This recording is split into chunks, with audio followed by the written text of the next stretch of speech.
Welcome to What's the Word, the podcast that sparks conversation about the electrical industry. Join Zach Hartle and me, Jason Cox, as we explore people, innovations, and the stories that make this trade so exciting. Let's dive in. Welcome back, and today we are following up with our last episode where we met with Jessica Maloney, talking about mostly pride in construction. We talked about how she's one of 3 directors at DiversiTrade, and we are pleased to be joined today with Fietje Vanderlee and Carmen Thirsk, 2 of the directors at DiversiTrade. I'm not going to tell you what that is. I'm going to let them tell you. Welcome, Fietje. Welcome, Carmen. Hi. Thanks for having us today. Yeah, we're excited to take part. So thanks for the invite. DiversiTrade. Fietje, give us the basics. What is it? Well, DiversiTrade, really, we're there to help sort of support and advance diversity in the skilled trades, right? Try to break down those barriers that are out there for individuals and, make it more open for people who are underrepresented within the field. So that's sort of where we are trying to build that change and continue to improve the field. We're definitely seeing some changes in the population of people in the trades. Can you tell us a little bit about how you guys decided to establish this nonprofit? Well, we sort of got together around 2020 through Miriam Jordy, who started Alberta Women in Trades Facebook group to bring people together, talk about their, issues on site, ways to make it better, how we can access better workwear for women and safety equipment for women and things like that, because it was pretty limited at the time. It is starting to improve. And we grew from that and wanted to expand that out to Pride community, the BIPOC community, and also, newcomers to Canada who are finding it difficult, with language barriers and stuff to get into the field and get jobs and really maintain those jobs in the field. So sort of where we come from as a sense. So, Carmen, why all of those groups? Why not pick a group and focus on that? We see lots of those organizations that they focus on 1 or 2 groups. You guys are focusing on everyone. It's just saying everyone is welcome in the trades and you're helping everyone. How come? Yeah, definitely. As we just mentioned, our roots started with the Alberta Women in Trades Facebook group, but we realized whatever becomes good for women is good for everyone in the construction industry. Having better access to a safer spot to lunch or a community, you're not sitting in the grass on the field by yourself. You met a few other tradespeople on site that are, looking for someone to eat lunch with too. And so when we started kind of analyzing that, we realized, we can't just focus on women. And to be honest, there's a lot of other groups already doing an amazing job with that.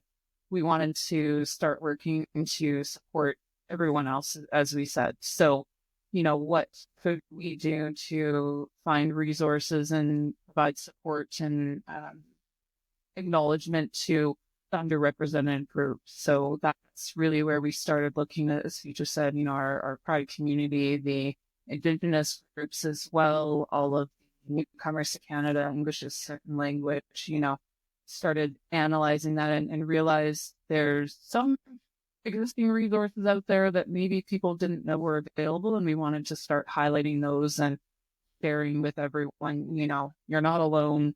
There is others that are kind of struggling in a similar way, and we wanted to help connect everyone together and find shared resources that they could all access and help support one another as well. So one of the things I'm looking at is how is the message getting out in the past and then in the future? So it was really word of mouth, even just getting into the trades in the past. Now with your guys and your nonprofit, you're obviously changing how the word of mouth is getting out and how people can discover this. So explain to me how somebody finds you got your team, and just kind of where maybe take someone from that initial contact to maybe where they might end up.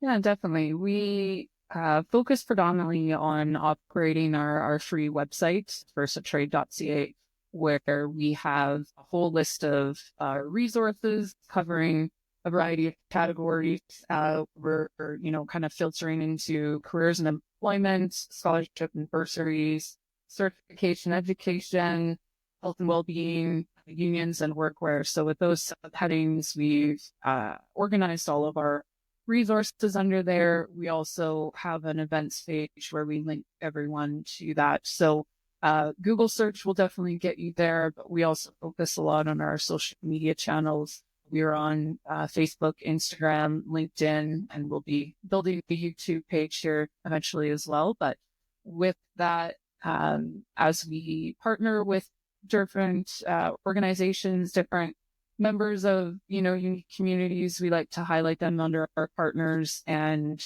just really link everyone together. So a lot of the word of mouth is through our industry colleagues, as well as promotion through our various social media channels. We've recently done an event with SATE, Pride in Construction, in June this past year, and in 24. It's been really great to see more knowledge and interest about what DiversiTrade's done as a result of our Pride in Construction event too. So that helped get the word out as well. And I know Jessica talked about that in her podcast too. Now, Fietje, is your group, are you working with employers? Is the goal to have people come to you to link up with an employer to get a job? Or is it sounds like it might just be more about that community engagement and just promoting the trades in general, not so much helping people find a job? Yeah, it's more about getting that, like, how can I access the trades? How can I be successful in the trades? So we will be building like community partners and hopefully finding people in industry of employers who would be willing to hire or support those individuals. But the main thing that we worked on in our first year in 2023, after we sort of got our society up and running federally, was to try to build those resources online that people could then access, and then hopefully find a way that they could bridge the barrier of word, like mouth to mouth getting in, right? Usually it's between people that you get into the trades, but that's very difficult. Like even for myself, trying to get into the trade was pretty hard. I was sending out my resumes and, getting no callbacks, no nothing. And so it wasn't until I actually took it was the Vermilion Skills Energy program that I did, which was for women at the time. It's not non-existent anymore, but I did a work placement for 2 weeks, and the guy that I was working with said, hey, if you don't hire her, you'd be dumb, right? So it's just being able to show that you're capable of doing that. And if we can show people those resources to maybe bridge that gap, then we can get them into the trades and then hopefully have resources available on our site that could continue to support them throughout their apprenticeship. Yeah, So we hope to expand out to finding employers who might want to partner with us, and then being able to but there's so many other different organizations out there that already do that. So that's what our website does. It sort of highlights, hey, maybe go with the Alberta Office to the Advanced Women Apprentices, and they connect with employers. So if we can, highlight to people, hey, maybe you should check them out. If that works for you, go that way, or, find what works best for them in a sense. Yeah, that's, two good points. Like there's so many job boards and even like Indeed and all of these things. The jobs are out there. It's just, you guys are working to more find the groups that are either actively trying to get more people, a more diverse workforce. The other thing is, I guess I didn't even think about it before, is like, yeah, most trades jobs typically come word of mouth, but if you're new to the country or, from a group that's historically been underrepresented in the trades, the word of mouth isn't there as much, right? Like you don't have the people to talk to get those jobs. So yeah, I like that. Yeah. And if you're thinking I have a teaching background, so I was a teacher. Mm-hmm. So on my resume, I had to think of what to say. what is going to attract me to those employers or the people that are, going through the resume list and be like, hey, do we want to try out this person or not? And what kinds of, skills are they going to provide for us? So that was very difficult. Like, luckily my name, no one knows if you're male or female with my name, but it is like, there's so many people I know that they do not put their first name on their resumes if they're onto the trades. And, there's a big difference between Mary and Scott. So it still happens to this day that, hey, if they see that resume on the board, it's like, this woman can't lift a stack of pipe, off to the side it goes. But you don't know what that person looks like, who they are, what they're capable of. So it's just giving people that chance. And I mean, the opportunity you mentioned earlier of you being able to actually be hands-on for a few days on a job site, one, for you to try it out, and two, to prove that you can do the work. I think I really wish we had more opportunities like that for people in the trades these days. But one of the things I want to kind of jump back to here and kind of putting Carmen on the spot a little bit. You guys mentioned health and well-being, and this is something that's kind of popped up in my world, dealing with apprentices recently. And so can you kind of just backtrack a bit and talk a little bit about DiversiTrade and the thought of health and well-being? Yeah, and I'm glad you brought that up because mental health is starting to finally get recognition within the construction industry. For so long, all the awful stereotypes, tough it up, no one cares, don't complain about this. They're softening in many ways, and there's a big acknowledgement that, construction industry has one of the highest suicide rates in the world. And that's predominantly among, that average age of working males in the industry. And so there's been great initiatives through Bell Let's Talk across, Canada, getting into, the Kids Help Phone for youth and even expanding, there's suicide hotlines that are actively advertised. There's employers that have ability to provide resources for, psychological assistance or, therapy and that sort of thing. And that has gone a long way to take a bit of the hostility out of, if things aren't going well at home, that, maybe your employer who is somewhere in skilled trades and construction can actually provide that assistance. And that's something we really wanted to focus on in our resources because it's, there's a pride thing for a lot of men, especially, to admit they need some help. They don't know what it is yet, but they need to talk to someone, and we can help discreetly provide that list of resources to say, hey, you can go check out this organization. They have online hotlines, online chats, online phone numbers. You can reach out and start that conversation. So something we're really happy to see, and the employers are acknowledging it, they're supporting it, and I think that's important for the younger generation, especially coming up in the skilled trades, that they see that the world does care about them in that sense, and they don't have to leave the construction industry because they're struggling with their mental health in one way or another, that they can get some support, resources, and help work through that in many cases. What I think, especially with the younger generation, we're seeing a mental health epidemic. Definitely. Right? Like pre-COVID, even more so post-COVID, like it is a problem. And I think that, if the trades can start to address it, it's going to help people last longer in the trades, right? Have a more fulfilling career versus get in and get out. And we have a big attrition problem. I have no idea on the stats, but talking to a lot of people, they're seeing, second years, first, second, third years just leaving the trade. And it's, especially at third years, you're 75% of the way. Like, there's a benefit to finishing a trade and moving on. And that's just, they're leaving. And I think that might have been part of the problem. It's always tough to say. So any work in that space is going to be absolutely huge. That could be like the work-life balance side of it too, right? People want to have free time to spend with their family or whatever, or build a family if that's what they want to do. And when you're isolated. Like one of my students the other day was saying, like he works 24 on, 4 off.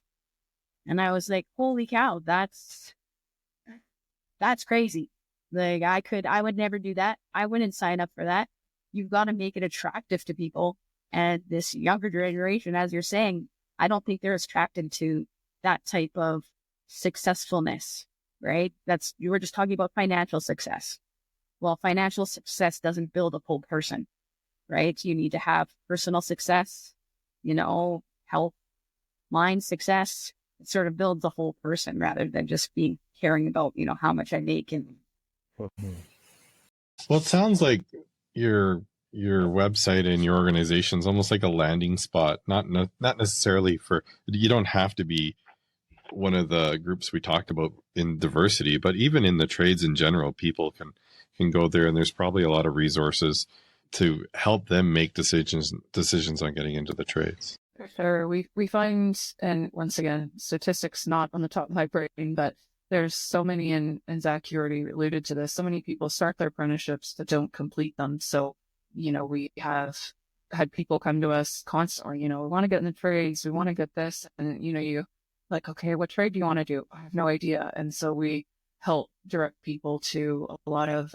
great online resources that, it's online quizzes, it's, okay, you've identified you like to work with your hands, but what's your ideal working environment? And, as you just said, the younger generation is looking at that and trying to match apples to apples. And when it doesn't match, well, maybe construction isn't for them. So advocating that, there is a variety of different trades that maybe they didn't even realize were considered a trade as an option too. And really helping, I think, what's the word? Like, not scare them away from the trade, but from horror stories, but share positive, career aspirations and say, hey, did you know you can get to this, management position by starting in a trade too, and helping show the whole career evolution, not just, you're shoveling dirt for 6 months in the summer or something. So, and I mean, you're not wrong too. Like construction trades, it's not for everyone, but it shouldn't be for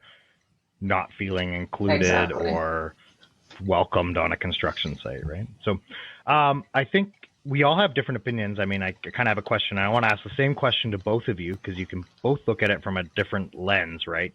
Fietje, you're an instructor now, and you have worked in the field and on the actual as an electrician, and Carmen as a kind of a project manager, right? Working for a general contractor as a project manager. And correct me if I'm wrong, but I don't think you're not a ticketed, you are not in the trade. No, my educational background is actually architectural technology, but majored in the building development side, which got me into the construction management. So I do not have apprenticeship or a ticket in anything at this stage.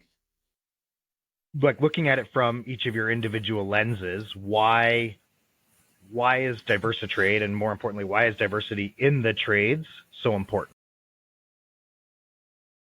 well, people bring a different perspective from what they've societally been brought up as.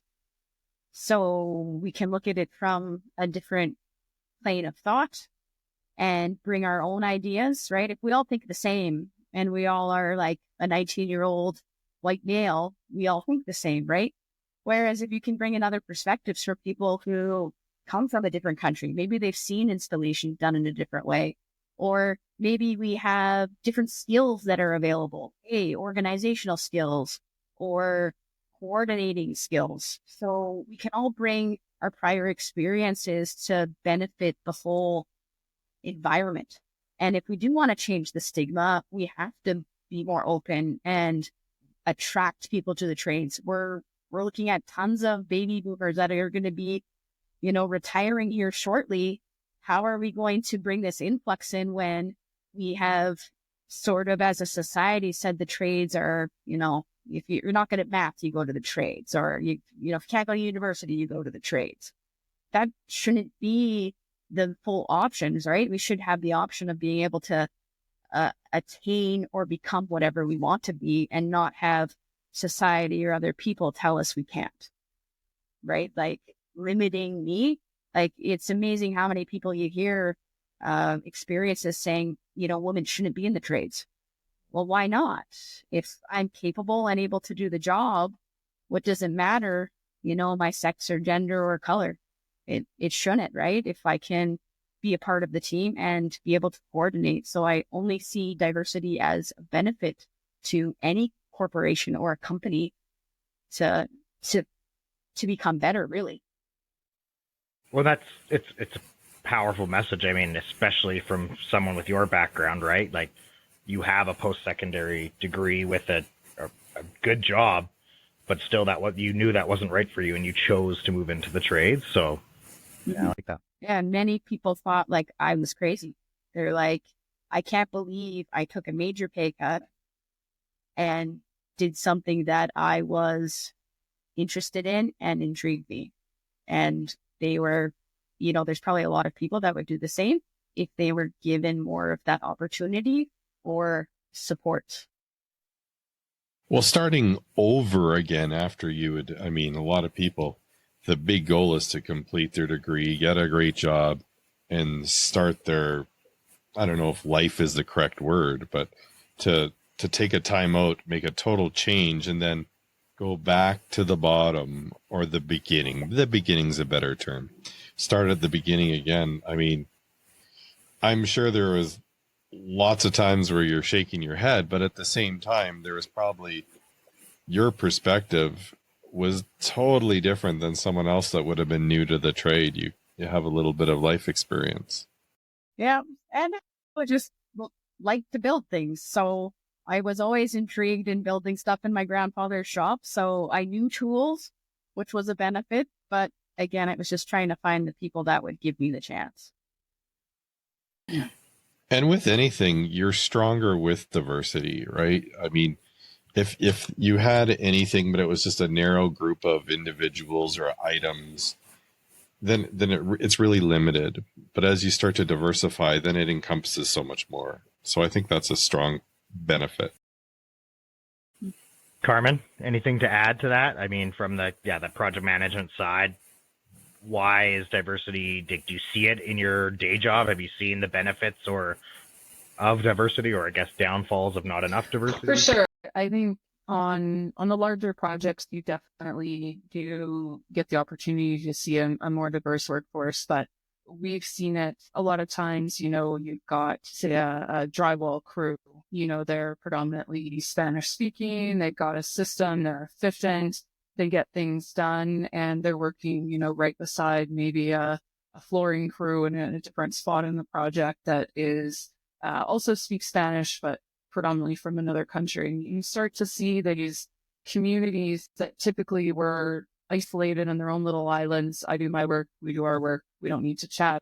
There's more acceptance for them to kind of mix and mingle. And we've seen a lot more positive interaction between different, traditionally isolated groups in many ways, coming together, sharing, productivity tips and hacks that they've come up with. And genuinely, over, my 15 years in the commercial construction industry, I've really seen that evolve. And that's been wonderful because, sometimes we'd have a crew that was just stuck in, they were behind and they were dragging their heels. And it was because they had someone that wasn't confident with English. And, all of a sudden someone on, across the floor saw that they were struggling and they just come over and translate. And I don't think that always happened to the same level in the past. So there's more acceptance, more embracing of that. And when you have that on a large job,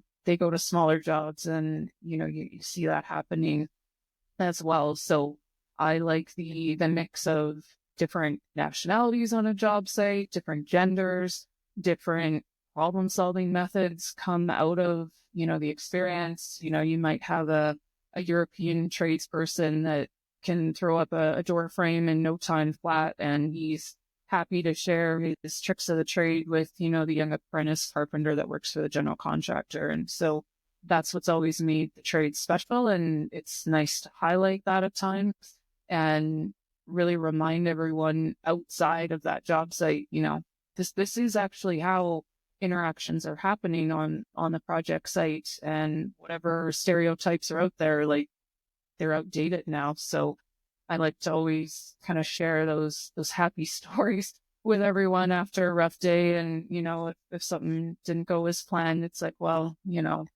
we got a plan, because a backup plan, because there's positive interaction, and people aren't just yelling at each other, blaming each other for errors and mistakes. They've acknowledged it. They've got a recovery strategy, and we can move on. So that ultimately makes the project more successful at the end of the day too. Yeah, even as you share that story, I'm like, duh, I haven't even been thinking about how trades are interacting. I'm just thinking, oh yeah, on an electrical crew, to have diversity is beneficial because of this. But of course, like, if all of those trades can have better communication with each other, it's going to just make the entire job run smoother. And yeah, of course, I like that. Yeah, and even having someone to translate. We were on a job site once, and we had to grab one of our guys to translate with one of the other sub trades. Yeah, so there's a lot to unpack there for sure. And my favorite's always when they start sharing recipes, and who's got the best Jamaican spice rub mix, and they've got to do a comparison, and you just see that those friendships kind of blossoming on project sites too, and they translate from one job to another. So I think on the management side, the more you can maintain that positive, happy vibe, usually the more successful your projects are going to be at the end of the day. And the more likely your employees and tradespeople will want to stick around and be a part of that team. Absolutely. I mean, it brings to the forefront that constant, like, just head-to-head bashing between trades. And it's something I personally, like, never understood. Like, never have I understood or gotten the whole, like, oh, electricians don't like plumbers, and plumbers don't like these guys, and these guys don't like these guys, and carpenters. It's like, why? Like, we can all teach each other so much. And, like, I don't know, I would get bored just doing one thing all day, every day. So if I can pick up little tidbits here and there from other trades about how they do things, like, now I'm, renovating houses and doing things like that. And, you can't do that if you're just siloed into your own one little world. So, Fietje, we're looking at about 2 years now since DiversiTrade has got off the ground.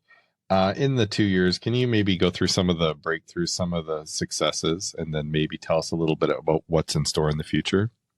I'd say since our inception, I guess, our federal paper inception, we got that done in July of 2022. And it was only the two of us at the time, because some had to step away. So it was Carmen and I who sort of got together and organized and coordinated the whole website. So that was one of our big successes in our first year of being federally incorporated as a not-for-profit society. And we had some friends helping, Carmen's friend Kelsey helping us out on the backside, because neither of us are very good at, designing websites or anything like that. It's a lot of volunteer time. We're not getting paid to do this. We don't really have much funding coming in from anybody or donors. So it's a lot of free time from Carmen and I, just because it is a passion for us. That was the whole reason why we started this, and continue to build on that. So once we got the website ready to go, we did a soft launch in January of 2024. And it was quite crazy. It was a whirlwind after that. People were trying to contact us to see what it was all about. And this is even before we had lots of resources on our website. We had a couple. And just intrigued about what this meant, what was our goals, how we could help. We were contacted by many different companies. Even the government of Alberta had asked us to meet with them. And we got Prospect, Women Building Futures, MCG Careers, lots of different people and players who were interested in what we had to offer. And that led to, speaking sessions or speaking engagements with specific, I was doing some of like a school introduction type thing. And Jessica on the Pride in Construction end has been on multiple panel, what do they call them? Panel. Like fireside chats and stuff? Yeah, sort of like, yeah. fireside chat type stuff. And we are going to be joining and being part of a upcoming global webinar, which is pretty cool, looking on that pride aspect. And there'll be more coming out about that. We can't really say too much right now, but something we're going to be involved in and is going to be broadcasted globally, which is pretty cool. And continuing to build on our Pride in Construction event. So we had our Pride in Construction event in June of 2024 and went really well. We had great partners at SAIT who are really willing to help us out and gave us a space for free. And we coordinated that, had many different companies that were interested and are interested in attending the 2025 one. It's quite amazing to see the, attraction towards this, but it makes sense because if we can increase that diversity, we can increase, how our companies work and make it better for everybody is really the goal here.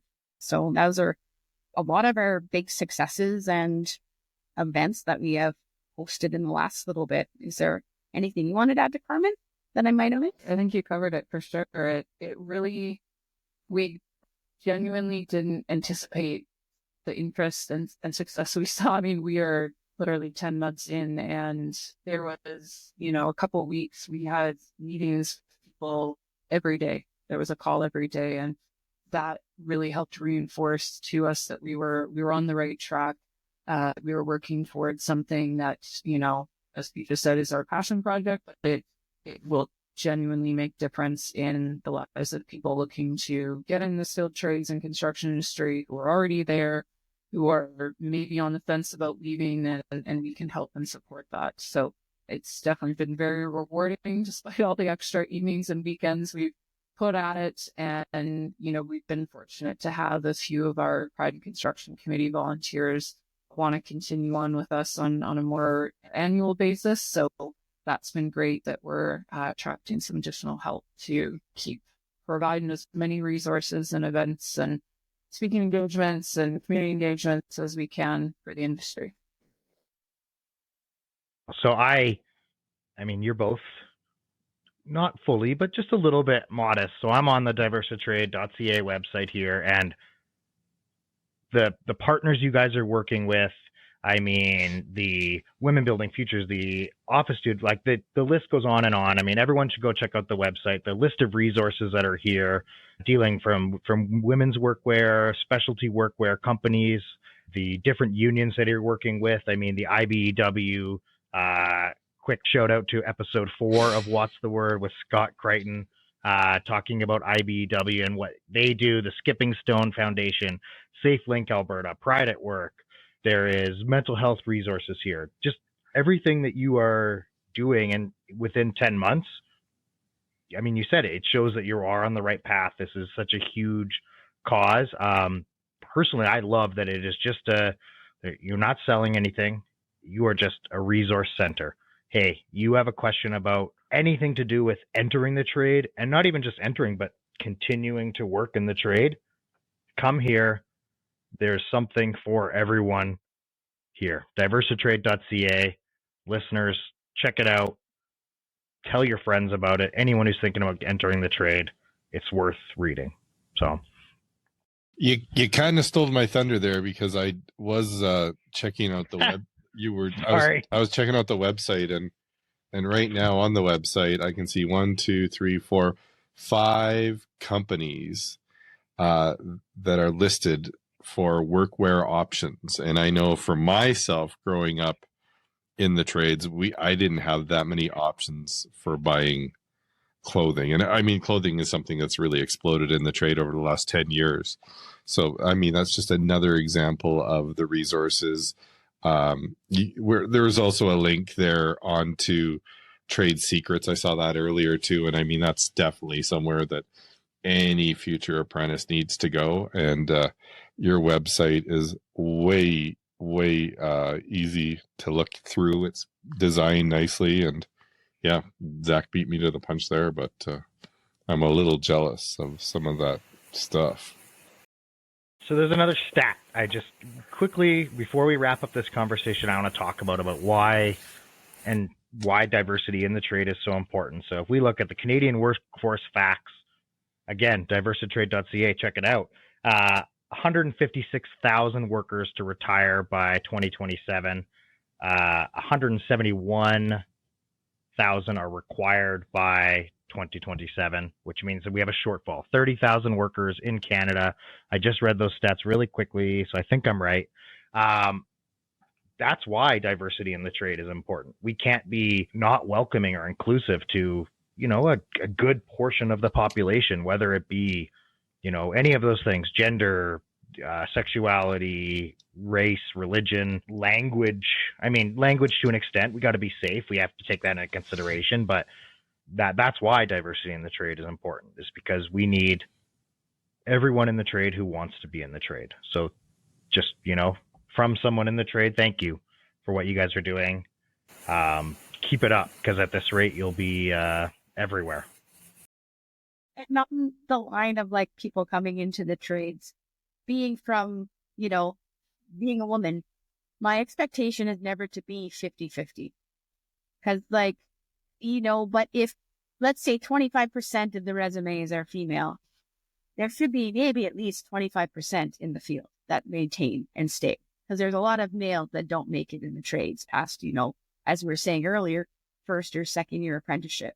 So it's not trying to make it on par, right? 50-50 in any sort of a sense. It's just trying to make it better for everybody, right? Or just giving anybody the chance to experience this amazing career. Always found a lot of my personal mission is to take that little bit of, well, should I go in the trade? Should I not?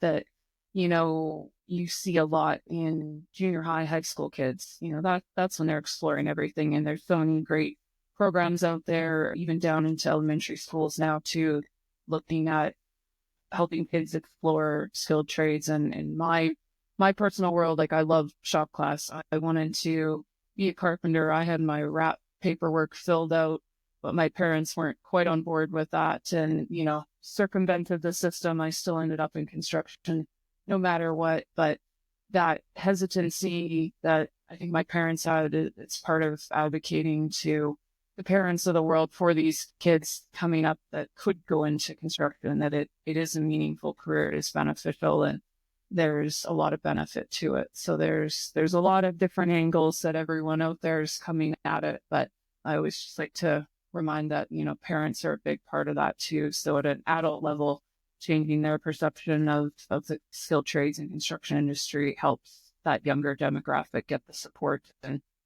acceptance of a, worthwhile and dedicated career path that they can succeed at. But it is a start to the next chapter in your life, right? And not only you don't have to stay in the trades for your entire life. It's not like you're signing a contract for life. But over your time in the trades, obviously you're going to grow professionally, because that's how an apprenticeship works. But the personal growth is never really talked about. And so you're going to go in there, you're going to experience things. You're going to meet people. And so earlier, Fietje was talking about the shifts of working 24 on, 4 off, right? I lived that. And when I lived that was over 30 years ago. Now I sound old, but there was no internet. So you were even more isolated when you were there. But what an experience, what a character builder. And a lot of times we need to build character and experience to guide us in our future, whether it's in the trades or out of the trades.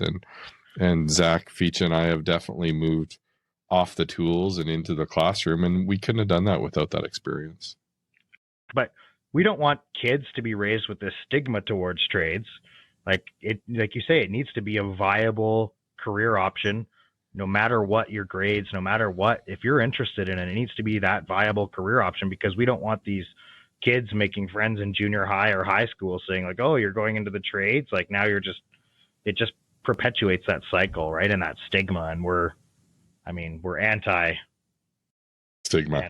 Trades. We're anti-trade stigma here on this podcast. So Yeah, if you don't like the trades, you can get off the podcast. Yeah. Carmen and Fietje, thank you so much for joining us today on What's the Word. It's been a pleasure. I've learned a lot. I'm just empowered. I want to take more. I want to get more people into the trades. It is a job that is worth trying. It's a career. Make sure everyone listening, check out DiversiTrade.ca. There is tons of resources and information there. You can find contact info for Fietje and Carmen, and of course Jessica, who we had on our last episode there, which if you haven't listened to, make sure you check that one out, talking about pride in construction. Mostly, you can listen to What's the Word wherever you listen to podcasts, Apple, Spotify. We are also on YouTube. Check out our website at whatsthewordpodcast.com. Connect with us on Facebook or Instagram at What's the Word Podcast. Thank you so much for listening and have a great day, everyone.